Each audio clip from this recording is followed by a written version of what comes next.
warahmatullahi wabarakatuh. Itu selamat berjumpa kembali pemirsa dalam acara kesayangan, udah kesayangan kita semua, acara ngober, ya kan? Hari ini kebetulan ngober episode kali ini lain daripada yang lain karena kita didampingi atau saya didampingi oleh host ke depan, host ke depan kita yang cantik jelita yaitu Teh Emil. Apa kabar Teh Emil? Alhamdulillah baik. Baik ya, siap. Nah, tapi ada lucu kadang-kadang kalau aku nyebut nama kamu tuh gitu loh. Itu saya ada nama Emil, saya ingat seseorang gitu. Tapi pasti ya. Kita bahas itu ya. Oke. Gitu. Apa? Kita punya berita apa nih hari ini, Cuk? Menarik sih karena baru-baru saja Kota Bandung masuk ke zona merah kembali, kemudian juga beberapa daerah di Jawa Barat ya yang sedang melaksanakan pilkada juga berada di zona merah. Kemudian penambahan kasus lumayan ini di Indonesia sendiri rata-rata sampai dengan 5.000, 6.000. Terakhir kemarin Per hari itu ya? Per hari. Terakhir kemarin 8.000 kasus. Ini sebenarnya agak sedikit mengkhawatirkan sih Kak Mang. Antara khawatir dan memprihatinkan tuh beda-beda tipis ya. Kita tingkatnya dikhawatir atau tingkat dirinya diprihatin nih? Khawatir dan prihatin dua-duanya Mang. Ya, oke. Jadi gini pemirsa ya, Kota Bandung itu sebelum kemarin ramai, bukan ramai, sebelum kemarin ini ya, apa namanya itu cuti bersama itu yang panjang, gitu. Memang Kota Bandung itu kita pada zona aman ya. Zona oranye. Zona oranye ya, jadi di antara zona aman gitu. Tapi kemudian setelah libur panjang itu akhirnya meningkat. Nah, ini yang harus sebetulnya menjadi bahan rujukan, bahan evaluasi apakah memang benar peningkatan ini akibat dari orang Bandung yang bermain keluar kota kembali lagi ke Bandung membawa virus itu atau memang ada wisatawan dari luar kota yang masuk ke Bandung yang membawa virus, kita nggak tahu. Tapi harus ada evaluasinya. Nah, gitu loh. Yang menarik apa nih? Yang menarik pemberitaan sekarang ini ada yang menarik nih. Oke, yang menarik tuh beberapa ya, cukup banyak sih. Ada beberapa poin. Yang pertama, awal-awal Bandung ditetapkan zona merah kembali ketika beberapa hari kemarin, di mana pemerintah Kota Bandung, baik itu wali kota, kemudian wakil wali kota juga menghimbau kepada wisatawan maksud kami agar tidak berwisata ke Kota Bandung. Sebentar, wali kota Bandung atau gubernur? Dua-duanya Kang. Jadi wali kota dan gubernur mengeluarkan statement bahwa wisatawan jangan dulu datang ke Kota Bandung. Tapi tiba-tiba selang sehari kemudian Dinas Pariwisata Kota Bandung tuh menyampaikan bahwa wisatawan tidak perlu khawatir datang ke Kota Bandung. Nah, ini ada dua pendapat yang kok bisa ya? Ini yang ingin kita pertanyakan juga. Jadi bikin bingung masyarakat. Bikin bingung masyarakat. Nah, versi dari apa yang kita dapat sendiri di lapangan jadi begini, ya. Jadi ada yang menyatakan kebingungan ini memang akibat bukan tumpang tindih, akibat bukan ketidakharmonisan juga, mungkin akibat kurangnya sosialisasi. Kurangnya komunikasi juga, Mang. Komunikasi dan sosialisasi juga. Ya. Nah, seperti yang dikatakan Pak siapa?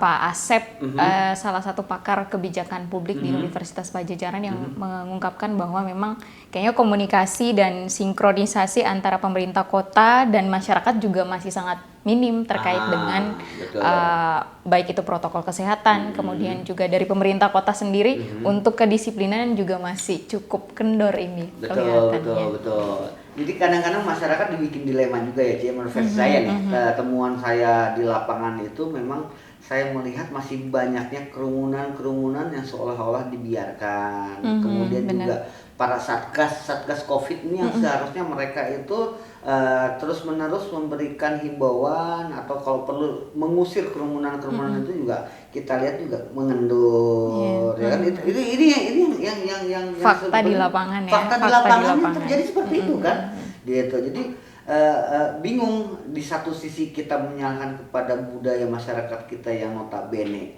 kalau orang Sunda bilang tuh keras kepala tuh kumaha aing lah gitu. Itu Oke. keras kepala gitu ya, dikasih tahu tuh susah gitu. Bedegong gitu. Nah, itu yang kameramen kita, produser kita bilang, Mang Pri bilang bedegong, orang Sunda itu, ya orang Sunda itu banyak yang bedegong. Sehingga diberitahu dengan konsep bahwa Covid itu berbahaya, Covid itu ya jangan sampailah menularkan kepada keluarga kita, itu kadang-kadang tidak diindahkan. Tapi Mang, sebenarnya ada yang menarik kalau kita berkaca dari negara luar ya, misalnya Korea Selatan, kemudian beberapa negara lain yang sebenarnya tidak penerapannya pariwisatanya tetap buka, kemudian beberapa tempat-tempat dan ekonomi juga masih tetap jalan, tapi satunya yang perlu ditekankan itu kedisiplinan dan kesadaran masyarakatnya. Jadi misalnya nih kalau ke kafe harus protokol kesehatan ya, maupun nongkrong bareng nih. Misalnya anak muda Bandung kan biasanya nongkrong bareng teman-teman, tapi suka lupa maskernya biasanya dicopot gitu. Nah, padahal seharusnya kan bisa terus dipakai, apalagi di dalam ruangan yang melibatkan banyak orang misalnya, harusnya itu tetap digunakan. Setuju. Jadi gini, ini bukan himbauan mungkin ya. Saya kemarin itu ikut sebuah acara di sebuah hotel. Nah, hotel ini saya nanti dibilang iklan nggak usah lah. Hotel ini menerapkan protokol kesehatannya saya anggap bagus. Ya, jadi saya mencoba. Jadi saya memang dalam ketika saya turun dari kamar untuk sarapan pagi, ya saya seperti biasa pakai masker, turun segala. Nah, kemudian setelah sarapan itu saya mendapatkan meja dong ya. Saya duduk di meja, nah saya simpanlah handphone, kacamata, kemudian masker saya di meja. Nah, kemudian saya berkeliling untuk mencari saya mau sarapan apa tuh, gitu kan. Nah, begitu saya tidak pakai masker, saya diingatkan. Tuh Pak, mohon maaf, nggak boleh jalan-jalan tanpa masker. Itu saya acungi jempol. Kalau semua tempat melakukan hal itu, hal yang sama ya mungkin ya, mungkin dalam artian ya bisa terus ditekan. Jadi dalam artian ya saya mungkin hilaf dalam artian saya berpikir karena saya merasa sudah semuanya juga masuk ke situ, sudah pada posisi orang yang aman semua, karena kita sudah sebelumnya di rapid, di tes itu, dan alhamdulillah negatif. Sehingga saya berpikir teman-teman saya yang ada di hotel sana yang kebetulan ikut acara kumpulan itu juga ya sudah semua, steril lah ya, sudah makanya saya mencoba santai, saya simpan, saya pede gitu kan. Walaupun saya salah, saya hilaf gitu kan, tapi itu karena tetap diingatkan gitu. Nah, gimana sih caranya sih menurut punya nggak kira-kira ramuan khusus? Sebenarnya tuh kayak gini ya, Mang, ada sedikit dilema sih. Tadi malam juga pemerintah Kota Bandung, karena memang statusnya sudah balik lagi ke PSBB proporsional, langkah yang diambil untuk menekan penyebaran COVID ini, jadinya ada pembubaran PKL di DU ya kemarin, Kamis malam.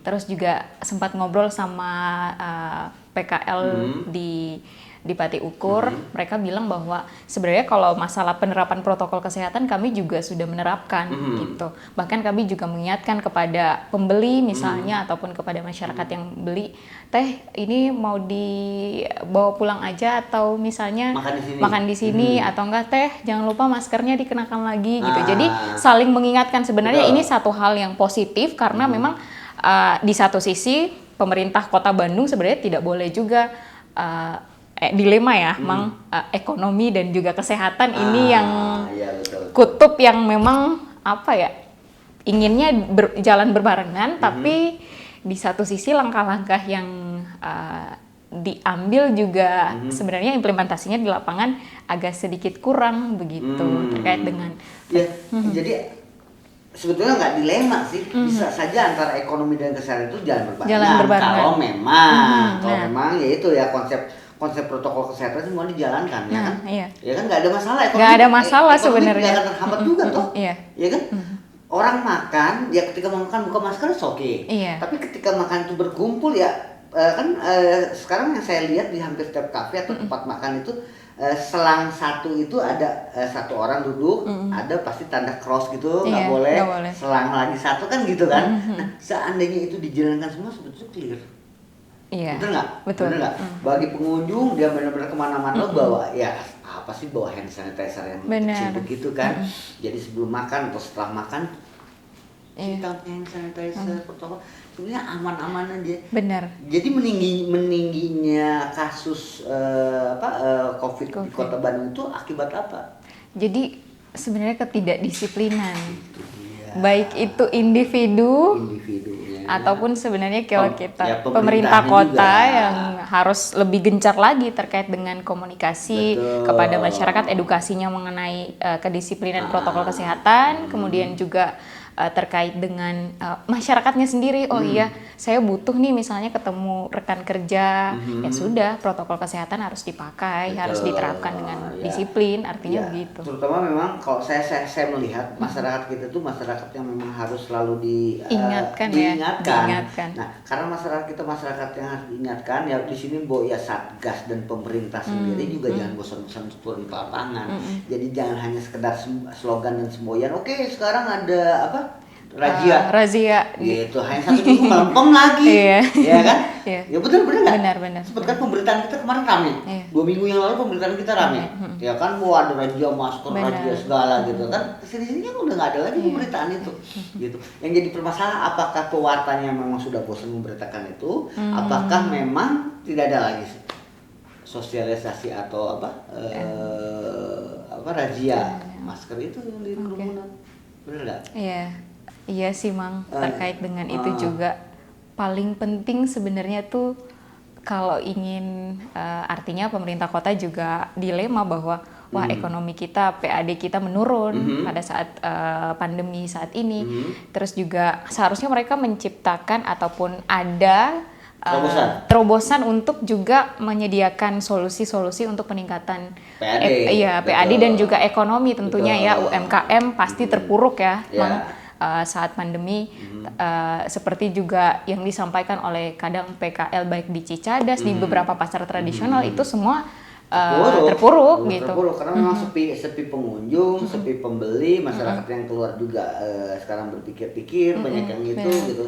Tapi itu sebetulnya ada satu keanehan saya tuh Codi. Di satu sisi masyarakat kita itu banyak sebetulnya yaitu dengan penurunan jumlah pembeli PKL berarti penurunan jumlah masyarakat yang turun ke jalan dong.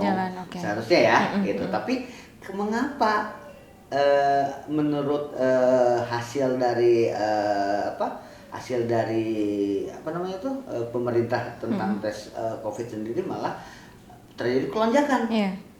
Ini yang saya sebenarnya nggak habis mengerti. Di satu sisi penurunan daya beli memang diakibatkan karena masyarakat yang tidak kemana-mana atau tidak turun lagi, banyak yang tidak turun ke lapangan. Tapi di satu sisi gitu loh, COVID sendiri meningkat. Kalau kita lihat di lapangan lagi nih, Mang, kayaknya masyarakat tuh sebenarnya sudah jenuh dengan kondisi kayak stay di rumah. Akhirnya tuh himbauan-himbauan dari pemerintah ataupun sebenarnya peraturan yang dikeluarkan, baik itu sanksi pun, jadi sudah tidak diindahkan. Artinya mereka juga melihat kepada pejabat publik yang tidak mencontohkan diri untuk disiplin protokol kesehatan. Aduh, banyak banget kerumunan. Gue suka. Iya kan, Mang? Banyak banget kerumunan. Itu colekan yang bagus bagi pejabat publik. Ya, sorry ya. Pejabat publik itu boleh dikatakan bukan idola lah ya, tapi dia merupakan sebuah panutan. Iya, benar. Tapi kita lihat berapa pejabat publik di Indonesia ini yang sekarang jelas-jelas terinfeksi. Nah, itu. Nggak usah kita bilang berapa bupati, berapa gubernur, berapa wakil gubernur, berapa anggota dewan, berapa menteri malah ada yang kena. Itu sebetulnya mereka tuh menjadi contoh. Jangan sampai akhirnya masyarakat membalik lu juga kena. Ya bener, kan, juga nggak benar. Nah, gitu. Sama ini Mang, kayaknya pemerintah kita tuh kurang tegas pada pada beberapa pihak ya. Kalau kita lihat, aduh kerumunan. Ini mau ngomong ke sana ya, ini mau ngomong ke sana Petamburan nih. Petamburan nih. Aduh. Nah itu jadi ya itu pernah juga sebelumnya kita bahas juga dalam artian tolonglah untuk masalah penyakit ini tidak ada semua yang kebal terhadap penyakit ya. Tidak ada yang kebal, bahkan sekelas presiden sekalipun kalau udah kena penyakit ya kan. Tapi berilah kami ini masyarakat Indonesia ini contoh, betul kan? Ya Jadi maksudnya berikan contoh tuh begini, dalam artian jadi, ketika pejabat publik kita memang itu pejabat kami ini para pejabat publik yang terus turun ke lapangan, kami tetap melakukan pola 3M itu, akhirnya kan kami bisa beraktivitas dan kami tidak ada yang kena. Itu contoh positif. Ya, sekarang di mana dia memberikan contoh positif? Sorry ya kalau saya sekarang menyinggung sekarang ke Jakarta. Anies Baswedan dan wakilnya juga kena. Positif. Gitu kan, positif kan. Di satu sisi dia gembar-gembor untuk menerapkan protokol kesehatan. Nah, berarti sekarang Pak Anies kena itu akibat dari wakilnya. Nah, pertanyaan saya ketika Pak Anies ngobrol dengan wakilnya, kalian saling berjabat tangan ya? Atau pasti dong. Padahal kan sebenarnya nggak usah berjabat tangan, kita begini saja ya, gitu ya. Oke, selamat pagi Pak Wagub, gitu. Nggak usah sampai seperti itu kan. Atau mungkin sekarang ya ada konsep berjabat tangan tos apa ya, tos tonjok ya, tos gitu. Itu udah gitu cuci. Itu kalau memang dilakukan, toh itu nggak dilakukan. Ini yang menjadi galaunya masyarakat. Iya. Artinya sebenarnya masyarakat juga melihat ya, ada penanganan dari pemerintah yang sebenarnya kayak setengah hati. Ada hal-hal yang seharusnya ditunda terlebih dahulu, tapi malah dipaksakan. Bahkan tadi lagi rame di media sosial terkait dengan bahkan pasien COVID pun disuruh nyoblos nanti tanggal 9. Waduh, ini nih makanya karena suara. Nah, itu yang pertama. Terus yang kedua di Kabupaten Bandung. Itu ada petugas TPS, KPPS yang kena juga. 17 orang kalau nggak salah. Ya, 17 orang kena. Kan ngeri loh. Iya. Ya, ini yang saya nggak habis pikir. Ya, akhirnya kemarin muncul juga kan bukan meme ya, cuitan-cuitan di media sosial. Kalau liga sepak bola yang tanpa penonton nggak boleh, padahal masyarakat butuh hiburan gitu kan. Bener. Tapi kenapa ini pilkada yang notabene menghasilkan kerumunan itu dibiarkan. Nah, ini buktinya sudah banyak terjadi. Gitu. Jadi sebenarnya memang masyarakat tidak sepenuhnya disalahkan juga ya. Tidak bisa disalahkan ya. Saya setuju sama CMN ini, saya setuju. Masyarakat jangan selalu disalahkan, tapi berilah masyarakat itu contoh yang baik bagaimana penanganan COVID. Janganlah sekarang menyebar-geborkan kepada masyarakat fungsi 3M, tapi pemimpin sendiri tidak mencontohkan itu. Benar, Bang. Baik ya? Benar, Bang. Clear ya itu ya? Oke. Assalamualaikum warahmatullahi wabarakatuh.